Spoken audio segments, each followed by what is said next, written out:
नमस्कार उमेश जी, बहुत बहुत स्वागत है आपका। जय सिया राम अंजू जी। जय सिया राम। सर, अब तो G7 समिट का न्योता भी पीएम मोदी को मिल गया है। इसके बाद भी आप देखिए लेफ्ट लिबरल जमात किस तरह से मजाक उड़ा रही है। अब क्या चाहते हैं ये लोग? देखिए, आपने बरोबर बताया कि पहले जिस हिसाब से left liberal media Modi ji का मजाक उड़ा रहा था और बता रहा था कि ऑपरेशन सिंदूर के बाद भारत अलग थलग पड़ चुका है। भारत की जो विदेश नीति है उस पर कटाक्ष किया जा रहा था और कैसे खालिस्तानी ऑपरेटिव्स के दबाव में एक तरह से वहां की सरकार को झुकना पड़ रहा है, वैसा दिखाया जा रहा था। और आपने ये देखा है कि अभी माइक कार्ने को बुलाना पड़ा प्रधानमंत्री नरेंद्र मोदी जी को, क्योंकि बता देता हूं कि G7 में जो नेशंस है उसमें अमेरिका है, ब्रिटेन है, फ्रांस है, इटली है, डेनमार्क है, जर्मनी है और जापान है। तो इन सब बाकी सब कंट्रीज का भारत के साथ बहुत ही अच्छे संबंध है।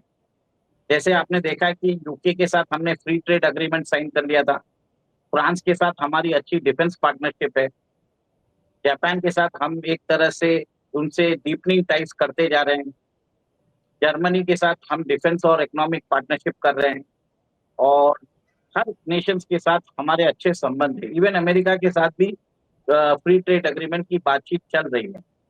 और 2018 में आपको याद होगा G7 की सबमिट हुई थी, कनाडा में ही हुई थी और उस समय डोनाल्ड ट्रंप ही प्रेसिडेंट थे।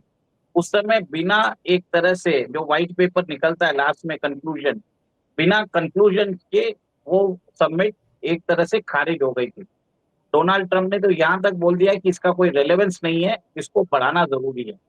उसके बाद आपने देखा है कि 2019 से कंटिन्यूअसली भारत को बुलाया जा रहा है और भारत के रहने से हमेशा एक कंसेंसस भी हुआ है। और आपने ये भी देख लिया है कि G20 जो समिट हुई थी 2023 में, भारत ने उसमें भी कंसेंसस बनाया था। तो सबको समझ में आ गया कि भारत का इंपॉर्टेंस क्या है। और इस बार भी अगर देखा जाए कि एनर्जी है, AI सिक्योरिटी है, रेयर अर्थ मिनरल्स की सप्लाई चेन है, उसके लिए भारत का होना बहुत जरूरी था। देखिए, उन्होंने बाकी जो कंट्रीज को इनवाइट किया है वो है ब्राजील, मेक्सिको, यूक्रेन, ऑस्ट्रेलिया, इन लोगों को किया भी है। और भारत को एक तरह से मेरा मानना है, माना जा रहा है कि खालिस्तानी ऑपरेटिव्स जो है वो एक तरह से इसका अपोज कर रहे थे। अभी 25 मई को आपको मालूम है कि अ, जो फॉरेन मिनिस्टर ऑफ कनाडा है और हमारे जयशंकर जी के बीच में बातचीत हुई थी और उसके बाद भी उनको ट्रोल किया गया था। जो भारतीय मूल की थी उनका नाम अनिता आनंद है। तो आज भी वहां पे खालिस्तान मूवमेंट बहुत स्ट्रांग है और कनाडा में 7 लाख सिक्स रहते हैं और एक तरह से वो कंटिन्यूअसली वहां पे भारत के खिलाफ प्रदर्शन करते जा रहे हैं। टोरंटो में उन्होंने किया है, वैंकूवर में किया है और इस बार जो समिट है वो एल्बर्टा में हो रही है जून 15 से 17 के बीच में। और इस तरह से इस टाइम पे ऑपरेशन सिंदूर के बाद फर्स्ट टाइम प्रधानमंत्री मोदी जी की और ट्रंप की मुलाकात होगी। सारे विश्व स्तरीय नेताओं के साथ उनकी एक तरह से मीटिंग होने वाली है और बहुत इंपॉर्टेंट है। इसमें यह है कि भारत को इग्नोर नहीं कर सकते, जी। क्योंकि भारत एक तरह से विश्व की सबसे बड़ी ग्रोइंग इकोनॉमी है। आज 7% का ग्रोथ रेट कहीं भी वर्ल्ड में नहीं है। और अभी IMF की रिपोर्ट भी आई थी, जो वर्ल्ड ग्रोथ रेट है वो 3.1 3.2% से उन्होंने 2.8% घटा दिए। और यहाँ पे जहाँ पे चीन अपने हिसाब से, आपको मालूम होगा, रेयर अर्थ मिनरल्स में उसने वो मैग्नेट देना बंद कर दिया, इसके कारण EV व्हीकल्स का प्रोडक्शन वर्ल्ड ओवर बंद हो गया। जी तो वहां पे भी एक तरह से ऑल्टरनेटिव सप्लाई चेन चालू करना जरूरी है। सर, डिजिटल इंफ्रास्ट्रक्चर की बात चल रही है। और सर मैं आपसे आपने समझना चाह रही हूँ सर, मैं आपसे ये समझना चाह रही हूँ कि पहले इसी देश में मीडिया ने और विपक्ष ने एक प्रोपेगेंडा चलाया कि G7 होने जा रहा है, पीएम मोदी को बुलाया नहीं गया है। आपने देखा किस तरह से मजाक उड़ रहा था, ये कहा जा रहा था कि भारत अलग थलग पड़ गया ऑपरेशन सिंदूर के बाद। किसी भी देश ने सामने आकर खुलकर भारत का समर्थन नहीं किया। देखिए अब तो प्रमाण दिख रहा है कि भारत G7 में नहीं जा रहा है। और अभी कितने दिन है, कम से कम 7-8-10 दिन तो है इस सम्मेलन में। अब अगर न्योता मिल गया है तो कहा जा रहा है कि देखिए लास्ट मिनट फ्लाइट थी। आप देखिए वायर ने किस तरह का कार्टून बनाया है कि बस जाते जाते जहाज पर पीएम मोदी लटक गए। इसका क्या मतलब है सर? क्या न्योता जो है वो आपको, मतलब सबसे पहला न्योता आपको मिल जाएगा तब आप मानेंगे कि देश के प्रधानमंत्री को बुलाया गया है? और भारत की विदेश नीति कहां कमजोर हुई है, ये भी तो पूछना चाहिए विपक्ष से, जो इस तरह का प्रोपेगेंडा चला रहे हैं। देखिए, भारतीय विपक्ष अभी लगता है कि चाइना और पाकिस्तान का माउथपीस हो चुका है। और आपको ये मालूम है कि जो नरेंद्र सरेंडर करके जो जाइब राहुल गांधी ने बोला था, वो याद रहना चाहिए कि भारत के जो ऑपोजिशन लीडर थे अटल बिहारी वाजपेयी ने उनकी दादी जी को, इंदिरा गांधी जो थी, जब पोखरण टेस्ट किया था तो उनकी एक तरह से उनकी प्रशंसा की थी। बस ये चीज है कि उन्होंने अपने जो वास्ट हिस्ट्री भूल चुके हैं और एक तरह से वो विदेश नीति को एक तरह से क्रिटिसाइज करना, मेरे हिसाब से एक तरह से कड़ी निंदा हो रही है, विश्व स्तर पे निंदा हो रही है। आप ये सोचिए, एक तरफ शशि थरूर वहां पे जाके डिप्लोमेटिक मिशन में भारत को सपोर्ट कर रहे हैं, ओवैसी सपोर्ट कर रहे हैं, सारी पॉलिटिकल पार्टी सपोर्ट कर रही है। उमर अब्दुल्ला जैसे जो नेता थे वो भी अभी उन्होंने पीएम मोदी की प्रशंसा की है। यहाँ पे ये जाके एंटाइटल जो है, अपने आप को समझते हैं कि शहजादे हैं, वो कुछ भी भाषण देते जा रहे हैं। तो एक तरह से वो अपना मानसिक दिवालियापन एक तरह से लोगों के सामने प्रदर्शित कर रहे हैं, ये मेरा मानना है। सर आए हमने ये देखा है कि खालिस्तान समर्थन के नारे अभी 2 दिन पहले लगे, जब ऑपरेशन ब्लू स्टार की 41वीं वर्षगांठ थी। अमृतसर में जो प्रोसेशन निकाला गया उसमें भी नारे लगे, भिंडरावाले की तस्वीर थी। और K2 खालिस्तान और कश्मीर ये एजेंडा है आईएसआई का। आपको लगता है कि आईएसआई इस तरह का प्रोपेगेंडा चलवा रही थी? आईएसआई ही एक तरह से खालिस्तानी समर्थकों के जरिए कनाडा की सरकार पर दबाव बना रही थी कि वो पीएम मोदी को ना बुलाए, और अब उस एजेंडे की हवा निकल गई है तो इसलिए इस तरह की बयानबाजी हो रही है? आपने बरोबर बोला है। कनाडा की जो सरकार है उसको समझ में आ गया कि इकोनॉमिक डेवलपमेंट करना बहुत जरूरी है। पिछली सरकार ने जिस हिसाब से फ्री ट्रेड अग्रीमेंट उन्होंने निरस्त किया था, और एक तरह से यहाँ पे जो भगोड़ा का लीडर, उसको एक तरह से खालिस्तानी लीडर बना के प्रोजेक्ट किया गया, उसका over and over life image बना के उसको भारत के प्रधानमंत्री को कटघरे में कर रहे हैं। तो एक क्लियर कट आईएसआई का प्रोपोगेंडा है। और आप ये भी देख लीजिए ना, उधर के इलेक्शन में जगमीत सिंह खुद हार गए थे और उनकी पार्टी को 8 सीट मिली है और रिकग्निशन भी जा चुकी है। तो इलेक्टोरल डिफीट उनको मिल चुकी है। बट ग्राउंड पे प्रोटेस्ट, वो जो हुलिगनिज्म है वो करते जा रहे हैं। अब इसका कुछ इलाज नहीं है, बट वो उनके पास राइट टू प्रोटेस्ट है। और मेरे हिसाब से ये जब 15 या 17 तारीख तक रहेगा, उधर भी वो लोग प्रोटेस्ट करते जाएंगे। और आईएसआई ने इनको एक तरह से पाल के रखा है। और एक तरह से आईएसआई का ये मेरे हिसाब से, मैं ये जो देखता हूँ, उनकी एक निराशावादी नीति है कि उनका कोई भी दाव चल नहीं रहा है। भारत के जो वेपन्स है उन्होंने अपनी धाक दिखा दी है। भारत ने जिस हिसाब से अपनी डिप्लोमेसी को आगे बढ़ाया है, वर्ल्ड ओवर हमारे नेता जाके कंटिन्यूअसली मिल रहे हैं, उससे भारत की एक पॉजिटिव इमेज बनी है। ये मोदी सरकार की एक बहुत ही अच्छी डिप्लोमेसी रणनीति है, जो पाकिस्तान का इंफॉर्मेशन वॉरफेयर और प्रोपेगेंडा को खत्म कर चुका है। देखिए, आईएसआई का जो नेटवर्क है वो विदेशों में फैला हुआ है। उनकी मीडिया के साथ जो भी अमेरिकन मीडिया है, चाइनीज मीडिया है, सब उनके साथ है, वो एम्पलीफाई कर देती है। बट जिस हिसाब से भारतीय सरकार ने उसको अलग तरीके से किया और यहाँ पे राष्ट्रवादी चैनल्स ने जिस हिसाब से बात अपनी रखी है, तो कहीं ना कहीं उस प्रोपेगेंडा की हवा निकाल दी गई है। सर G7 के बाकी देश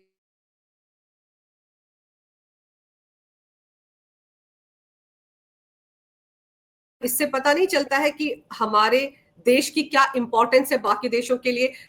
पीएम मोदी की विदेश नीति कहां तक पहुंची हुई है, ये नजर नहीं आ रहा है इस विपक्ष को? देखिए, जब भी भारत ने G7 में गए हैं, उसके बाद नए नई चीजें आए हैं। जैसे हिरोशिमा में एआई के ऊपर बात हुआ, उसके बाद चाइना के BRI को काउंटर करने के लिए बिल्ड बैक बेटर करके एक डिक्लेरेशन आया। कुछ ना कुछ नया आता रहता है। तो कहीं ना कहीं आप ये समझ लीजिए, भारत के बगैर G7 इनकम्प्लीट है। इस G7 प्लस इंडिया, अगर इंडिया नहीं रहेगा तो G7 का महत्व भी नहीं है, एग्जिस्टेंस भी नहीं है, क्योंकि उनकी सारी इकोनॉमी अभी रिसेशन में है। और इंडिया के साथ रह के ही वो एक तरह से पॉजिटिव ग्रोथ रेट वो एक तरह से अचीव कर सकते हैं, अपना ग्रोथ रेट, मिनिमम जो ग्रोथ रेट है मेंटेन कर सकते हैं। अगर उन्हें भारत के साथ नहीं किया तो आपने ये देखा कि कैसे रशिया ने बोल दिया, रशिया इंडिया चाइना का ट्रॉइका बनाने के लिए रेडी है। फ्रांस के, आपको मालूम है थोड़े दिन पहले मैक्रोन आए थे, वो सिंगापुर और बहुत सारी कंट्रीज में, उसमें भी उन्होंने भारत का इंडो पैसिफिक में जो इम्पोर्टेंस है उसकी बात कही थी। जो अमेरिका ने क्वाड बनाया था और भारत का क्वाड को एक तरह से जंग कर दिया था, सडनली उधर उनके जो डिफेंस सेक्रेटरी हेक्सेट, उन्होंने इम्पोर्टेंस याद दिलाई कुछ दिन पहले। और अभी कल ही बात आई है कि क्वाड की समिट शायद अगस्त या सितंबर में हो सकती है, और डोनाल्ड ट्रंप, एंथोनी एल्बनीज और जापानीज प्राइम मिनिस्टर भारत आने वाले हैं।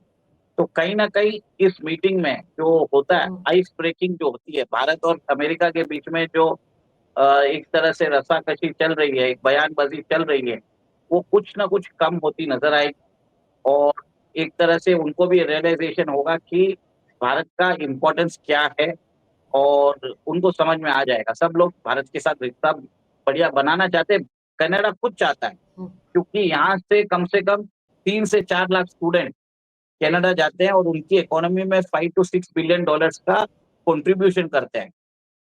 कैनेडियन पेंशन फंड्स भारत के स्टॉक मार्केट में इन्वेस्टेड है, और 600 कैनेडियन कंपनीज भारत के साथ बिजनेस कर रहे हैं। भारत और कनाडा का डिस्पाइट फ्रॉस्टी रिलेशनशिप, हमारा जो ट्रेड है वो बढ़ता जा रहा है। तो बहुत सारे रीजन है, ट्रेड इंटरवाइंड है, कल्चरल इंटरवाइंड है। और ऐसा नहीं है कि सिर्फ वहां पे सिख्स ही है, वहां पे हिंदूस भी है। और इस बार सुनने में आया कि हिंदूस एक तरह से काउंटर करने वाले हैं, जो वहां पे खालिस्तानी है, जो पाकिस्तान समर्थक खालिस्तानी को काउंटर भी करने वाले, इस बार ये भी बात आ रही है। और अंजू जी, आप ये देख लीजिए, भारत के प्रधानमंत्री एकमात्र विश्व स्तरीय नेता है जो रशिया के प्रेसिडेंट है व्लादिमीर पुतिन से भी बात कर सकते हैं, और एक तरह से गले में हाथ दे के वो डोनाल्ड ट्रंप को भी गले में हाथ दे के उनसे मिल सकते हैं। वो ऐसे नेता हैं जो जापानीज प्राइम मिनिस्टर से भी मिल सकते हैं, और एक तरह से रशियन प्रेसिडेंट से भी मिल सकते हैं। Israeli prime minister Benjamin Netanyahu से भी मिल सकते हैं। ईरानियन जो हेड है उनसे भी मिल सकते हैं। एक ऐसा नेता है जिसने पीस एफर्ट्स के लिए यूक्रेन में गए भी थे, और एक तरह से बोला भी था वर्ल्ड को, कि इवन पुतिन को भी बोल दिया था कि this is not the time for the war. Bharat के प्रधानमंत्री का इतना इम्पोर्टेंस है। और भले ही डोनाल्ड ट्रंप इसका क्रेडिट लेने की कोशिश करें, उनकी इज्जत उनके देश में नहीं है। आपने देख ही दिया कि उनके जो जो सबसे अच्छे बड़ी थे, इलॉन मस्क ने उनकी एक तरह से जैसे फजीयत निकाली है, उसके बाद उनको समझ जाना चाहिए कि उल जुलूल बातें करने से अच्छा रियल काम करने से उनको मतलब रहना चाहिए। और 2018 में उन जब वो थे, उस समय डिक्लेरेशन भी नहीं आ पाया था मीटिंग का, यही G7 का। इसमें आपको समझ जाना चाहिए प्रधानमंत्री मोदी का इम्पोर्टेंस, रेलेवेंस कितना बढ़ गया है। आप ये देखिए सर, और जैसे आपने कहा ना कि भारत एक बहुत बड़ा बाजार है, उभरती हुई इकोनॉमी है, नंबर 4 पर हम पहुंच गए हैं। इसकी इंपॉर्टेंस एप्पल के सीईओ टिम कुक समझते हैं। फिर आप ये देखिए, एलन मस्क, अभी उनकी कंपनी स्टारलिंक को भारत ने 3 साल के इंतजार के बाद लाइसेंस दे दिया ना। और किस तरह के रिलेशन एलन मस्क और डोनाल्ड ट्रंप के चल रहे हैं वो भी हम देख रहे हैं। तो ये सब चीजें भी तो दुनिया को समझ में आ रही हैं कि बड़े बड़े जो कारोबारी वो भारत आना चाहते हैं। एलन मस्क के पिता आए हुए हैं अयोध्या में अभी एक दिन पहले। मैं खुद अयोध्या में मौजूद हूं इस वक्त। आप सोचिए, वो भी राम मंदिर के दर्शन करने के लिए यहाँ आए थे। नहीं, आपने बरोबर बोला है कि everybody wants to be with India and trade with India. सबको मालूम है इकोनॉमिक पार्टनरशिप भारत के होके ये एक तरह से विश्व में एक शांति बन सकती है, और भारत के रहने से चाइना का जो नेफेरियस प्लान होता है, जो उसकी जो सोच है, उसको एक लगाम लगा सकते हैं। भारत के प्रधानमंत्री से ही चाइना के जो प्रीमियर है जी एक तरह से घबराते भी हैं और उनको मालूम है। और चाइना के अंदर मोदी जी की पॉपुलैरिटी जी जिनपिंग से भी ज्यादा है, लोग वहां पे बात करते हैं मोदी जी की। तो आप देखिए कि जिस देश की जनता जो अब जो भारत को एक बहुत बड़ा खतरा मानती है, उस नेता की जो इम्पोर्टेंस है उस देश में कितनी ज्यादा है, चाइना में कितनी ज्यादा है, सब जगह ज्यादा है। आप सोचिए, कहीं भी नहीं है, ऐसा नहीं है कि मुझे नहीं लगता कि कहीं भी नहीं है। और जैसे आपने देखा है, कोविड के वक्त हमने 110 देशों को फ्री वैक्सीन दी थी। उसके बाद तो हमें एक तरह से वर्ल्ड की फार्मेसी बोलने लग गए हैं। कितने राष्ट्राध्यक्ष, एक राष्ट्राध्यक्ष ने तो मोदी जी के पांव छू लिए थे और कितने तो उनको अवार्ड मिले हुए हैं। लोगों ने ऐसे नहीं दिए, उनको काम, उनकी शख्सियत, उनकी जो जो ट्रस्ट है वो देख के उन्होंने दिया। इवन मोदी जी ने तो नवाज शरीफ के घर पे जाके उनकी माताजी से भी मिलके उनको साड़ी भेंट की। ये आज तक अनप्रेसिडेंटेड है, किसी ने सोचा तक नहीं था। आप ये सोचिए, ये मोदी जी कर सकते हैं। बिल्कुल ठीक कह रहे हैं आप सर। यूक्रेन के प्रेसिडेंट से मिलने के लिए, जेलेंस्की से मिलने के लिए वॉर जोन में चले गए थे। आप देखिए 11 घंटे की ट्रेन की जर्नी करके पीएम मोदी कीव पहुंचे थे। ये दुनिया का कोई और नेता नहीं कर पाया। सब ड्राइंग रूम में बैठकर बयानबाजी कर सकते हैं और हमारे देश के जो अपोजिशन के लीडर है वो भी सिर्फ बयानबाजी कर सकते हैं।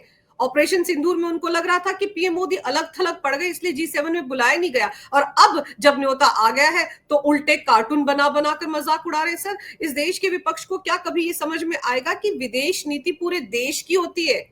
आज अगर शशि थरूर बाहर गए हैं या मनीष तिवारी गए थे, सलमान खुर्शीद गए थे, वो देश के लिए गए हैं, किसी एक पार्टी के लिए नहीं गए। लेकिन लीडर ऑफ ऑपोजिशन शायद इसी बात से खिसियाए हुए कि उनकी पार्टी के नेताओं ने भी बाहर जाकर उनकी तरह बात नहीं की, बल्कि देश के लिए बात की। देखिए, आप ये देखिए ना कि सबसे बड़े नेता उनके जो थे शशि थरूर, उन्होंने सबसे ज्यादा उनको प्रोमिनेंस भी दिया गया।